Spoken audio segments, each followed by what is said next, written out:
नमस्कार, स्वागत है आप सभी का। तो स्टार्ट करेंगे आज की क्लास।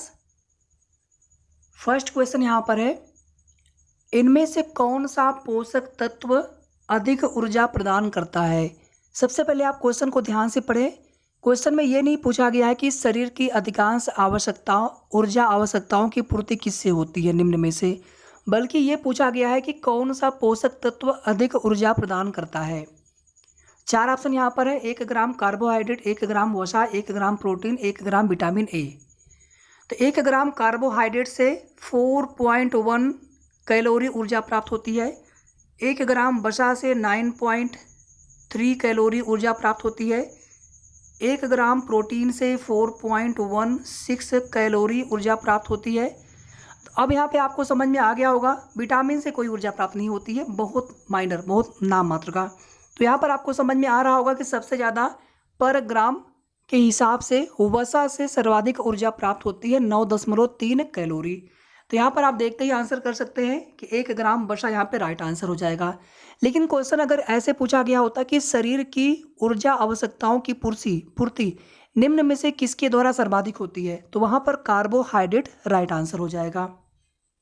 सेकंड क्वेश्चन, ICDS योजना के घटक हैं इंटीग्रेटेड चाइल्ड डेवलपमेंट सर्विसेज। 1975 में इस योजना की शुरुआत की गई थी।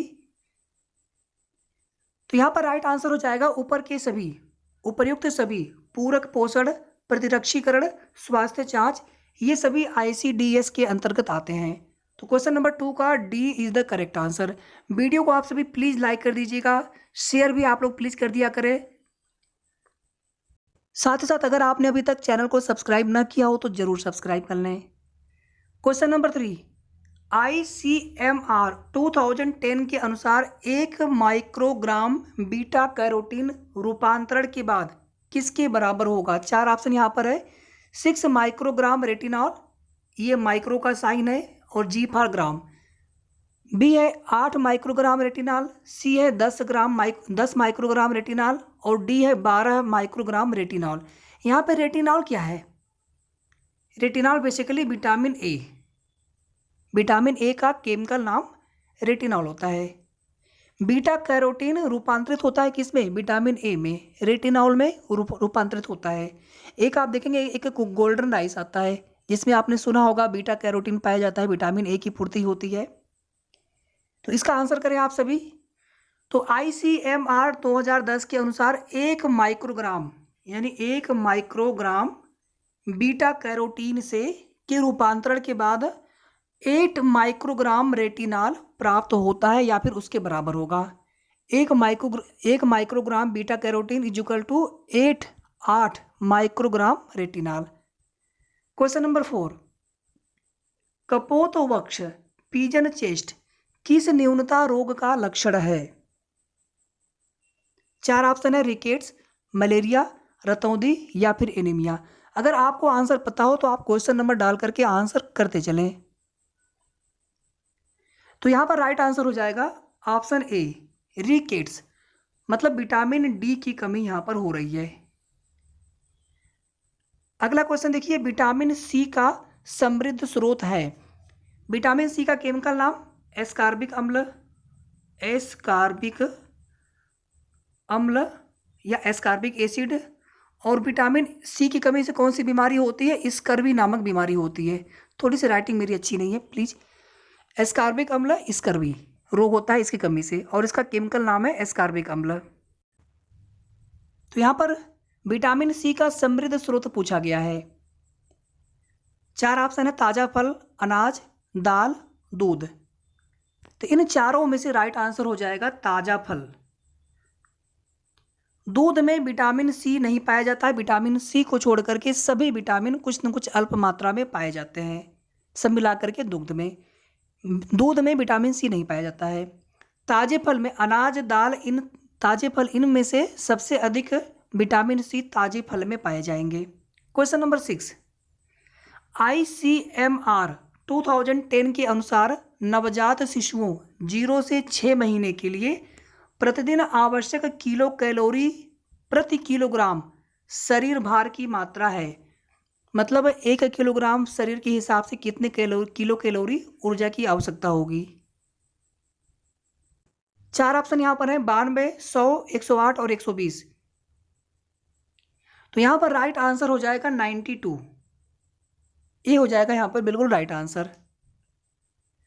क्वेश्चन नंबर 7, जीवाणु की वृद्धि और बहुगुणन में सहायता के लिए इनमें से किसकी आवश्यकता होती है। जीवाणु, बैक्टीरिया। 4 ऑप्शन यहाँ पर दिए गए हैं, जल, खाद्य पदार्थ, उपयुक्त तापमान या फिर उपर्युक्त सभी। तो बैक्टीरिया के वृद्धि के लिए, डेवलपमेंट के लिए और उनके मल्टीप्लिकेशन के लिए, बहुगुणन के लिए इन सभी की आवश्यकता होती है, जल की भी, खाद्य पदार्थ की भी, उपयुक्त तापमान की भी। अगर तापमान बहुत कम कर देंगे, आप देखेंगे खाद्य पदार्थों को सुरक्षित रखने के लिए एक न्यूनतम तापमान में रखा जाता है ताकि उसमें बैक्टीरिया उत्पन्न ना होने पाए। तो एक उपयुक्त तापमान की भी आवश्यकता होती है। और देखते हैं कि नमी हटाने के लिए हम नमक का प्रयोग करते हैं, नमी सोख ले, या जैसे कोई चीज़ें हमें ज़्यादा समय तक रखनी होती है उन चीज़ों को हम धूप में सुखा देते हैं। तो अगर हम उसमें से नमी ही हटा दें, मतलब जल अगर ख़त्म कर दें, तो भी बैक्टीरिया नहीं पनपने पाएगा जल्दी। तो जल की भी आवश्यकता होती है बैक्टीरिया को पनपने के लिए, जीवाणु को पनपने के लिए, और खाद्य पदार्थ भी चाहिए उसको। तो यहाँ पर राइट आंसर हो जाएगा डी, उपर्युक्त सभी। अगला क्वेश्चन देखिए, वीडियो को आप सभी पूरा जरूर देखा करें। दस्त के उपचार के सर्वाधिक महत्वपूर्ण भाग हैं। ए ऑप्शन है, यदि संभव हो तो निर्जलीकरण होने की रोकथाम करना। बी ऑप्शन है, यदि निर्जलीकरण हो जाए तो उसका तेजी से उपचार करना। सी है, बच्चे का पेट भरना। डी है, उपर्युक्त सभी। राइट आंसर बताएं। तो दस्त के उपचार के लिए सर्वाधिक महत्वपूर्ण भाग में यदि संभव हो तो निर्जलीकरण होने की रोकथाम करना, यह भी सही है। यदि निर्जलीकरण, डिहाइड्रेशन हो जाए तो उसका तेजी से उपचार करना। बच्चे का पेट भरना, तेजी से उपचार करना, ठीक है, बच्चे का पेट भरना, ये सभी होने चाहिए। यहां पर डी हो जाएगा right answer. Question number 9, protein ऊर्जा कुपोषण, PEM, प्रोटीन एनर्जी माल न्यूट्रिशन, ये फुल फॉर्म और PEM को आप सभी जानते रहिए। प्रोटीन ऊर्जा कुपोषण के कारण होने वाला रोग है।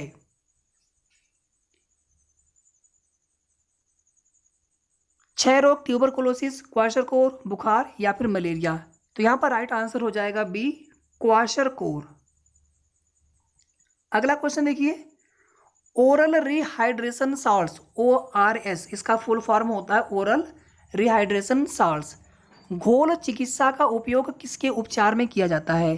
4 ऑप्शन दिए गए हैं, कब्ज, अल्सर, सी है मोटापा, डी है संग्रहणी या फिर दस्त। दस्त को संग्रहणी भी बोलते हैं। तो यहाँ पर राइट आंसर हो जाएगा डी, संग्रहणी या फिर दस्त के उपचार में ओरल रिहाइड्रेशन साल्ट्स घोल का उपयोग किया जाता है। क्वेश्चन नंबर 11 देखिए, इसके बाद, डेंगू बुखार तेजी से फैलने की संभावना वाला एक विषाणुजन्य रोग है, यह किसके द्वारा संचारित होता है। पहला तो आपको याद रखना है कि डेंगू बुखार विषाणुजन्य रोग है। क्वेश्चन डायरेक्टली ऐसे पूछ देगा, विषाणु से होने वाला है, वायरस से या प्रोटोजोआ से, जैसे मलेरिया प्रोटोजोआ से होता है, कुछ बीमारियां वायरस से होती हैं, कुछ बीमारियां विषाणुओं से, बैक्टीरिया से होती है। तो यहां पर राइट आंसर हो जाएगा एडीज मच्छर, एडीज मच्छर, ठीक है। एडीज मच्छरों के द्वारा डेंगू के जो विषाणु होते हैं, बैक्टीरिया होते हैं, उनका संचरण किया जाता है, ये वाहक होते हैं। 11 का ए। क्वेश्चन नंबर 12 देखिए, पोलियो विषाणु, पोलियो जो बीमारी होती है इसका वाहक विषाणु, इसका जो कारण होता है विषाणु होता है, वाहक नहीं, इसका जो कारण होता है किसकी वजह से होता है, वायरस की वजह से होता है पोलियो। तो पोलियो विषाणु शरीर में किसके माध्यम से प्रवेश करता है। 4 ऑप्शन यहां पर दिए गए हैं, मच्छर के काटने, संक्रमित भोजन और जल, खांसी, कुत्ते के काटने से। तो यहां पर राइट आंसर हो जाएगा बी, संक्रमित भोजन और जल के प्रयोग से। कुत्ते के काटने से रेबीज नामक बीमारी होती है, यह भी वायरस से होने वाली बीमारी है। क्वेश्चन नंबर 13, इनमें से कौन गर्भावस्था की समस्या नहीं है। इनमें से कौन गर्भावस्था की समस्या नहीं है। उबकाइयाँ और उल्टियाँ, दांत सड़ना, कब्ज, एडिमा यानी तरल एकत्र होने से उत्पन्न सूजन। तो यहाँ पर दांत सड़ना ये कोई समस्या नहीं है, बाकी ये तीनों समस्याएं होती हैं प्रेगनेंसी के दौरान, गर्भावस्था के दौरान। उबकाइयाँ, उल्टियाँ, कब्ज, एडिमा, यानी एडिमा के बारे में थोड़ा सा जानते रहिए आप सभी, तरल एकत्र हो उत्पन्न सूजन। अगला क्वेश्चन यहाँ पर क्रेटीनता, इसी को हिंदी में बोलते हैं जड़ वामनता, मतलब मस्तिष्क का विकास सही नहीं हो पाता है। एक विकार है जो किशोरावस्था और गर्भावस्था में किसकी कमी से पीड़ित रही माता से जन्मे बच्चों में होता है। यानी अगर माता किस बीमारी से पीड़ित है या किसकी कमी से पीड़ित है, उसकी वजह से उन गर्भस्थ माता के जो शिशु होंगे उनमें क्रेटीनता या जड़ वामनता नामक विकार उत्पन्न होगा। नीचे ऑप्शन देख लेते हैं, कैल्शियम, आयरन, फास्फोरस या फिर आयोडीन। राइट आंसर बताएं आप सभी। तो यहाँ पर राइट आंसर हो जाएगा आयोडीन। आयोडीन, आयोडीन की कमी से, अगर गर्भस्थ माता में आयोडीन की कमी हो जाती है पोषक आहार में, तो उनसे उत्पन्न शिशु में क्रेटीनता या जड़ वामनता, जो कि एक बुद्धि का विकास सही नहीं हो पाता है, एक विकार उत्पन्न हो सकता है बच्चे में। क्वेश्चन नंबर 15, समेकित बाल विकास सेवाओं ICDS integrated child development services, ठीक है, इसको आप याद रखिएगा, का आरंभ हुआ था। तो हम ऑलरेडी बता चुके हैं आप सभी को। यहाँ पर राइट आंसर हो जाएगा 2 अक्टूबर 1975। 1975 में तो हुआ था, लेकिन आपको याद रखना है 2 अक्टूबर, गांधी जी की जयंती के दिन 2 अक्टूबर 1975 को ICDS की शुरुआत की गई थी। क्वेश्चन नंबर 16, ट्यूबरकुलोसिस एक संक्रामक रोग है जो किसकी वजह से फैलता है। इसी को TB, इसी को ट्यूबरकुलोसिस बोला जाता है। 4 ऑप्शन है, साल्मोनेला जीवाणु, बैसिलस माइकोबैक्टीरियम, ई कोलाई या फिर विषाणु से, किसकी वजह से होता है ये। तो यहाँ पर राइट आंसर हो जाएगा बैसिलस माइकोबैक्टीरियम से होता है और यह एक संक्रामक रोग है। तो यहाँ पर बी हो जाएगा बिल्कुल राइट आंसर। गर्भावस्था के दौरान माता और गर्भस्थ शिशु के बीच पोषक तत्वों, ऑक्सीजन और अवशिष्ट पदार्थों के विनिमय के लिए उत्तरदायी होता है। आज हम बहुत ज़्यादा एक्सप्लेन नहीं कर रहे हैं, इसके पहले आप देखेंगे जितने भी प्रैक्टिस सेट हमने कराए होंगे काफ़ी ज़्यादा हम एक्सप्लेन करते हैं, उसमें चारों ऑप्शन को लेकर के एक्सप्लेन करते हैं। तो आज थोड़ा सा हम एक्सप्लेन कम कर रहे हैं और हमारी कोशिश है कि आपको ज़्यादा से ज़्यादा महत्वपूर्ण प्रश्न करा दिए जाए प्रैक्टिस सेट के माध्यम से। बाकी हम टॉपिक वाइज भी आपको थियरी टॉपिक भी आपको प्रोवाइड कराएंगे। PDF के लिए आप लोग परेशान मत होइए, PDF हम आपको दे देंगे।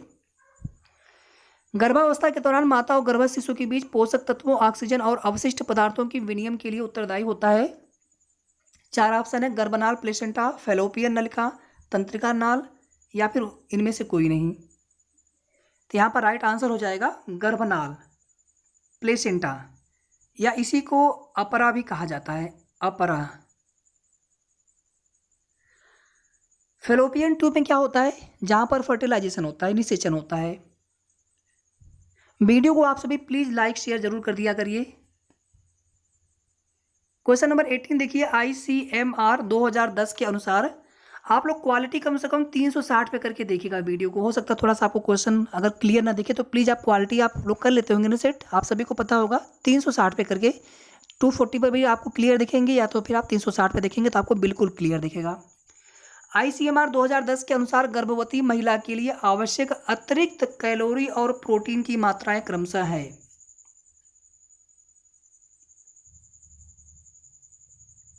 ऐसे तो 60 ग्राम प्रोटीन की आवश्यकता होती है और लगभग 3000 कैलोरी ऊर्जा की आवश्यकता होती है,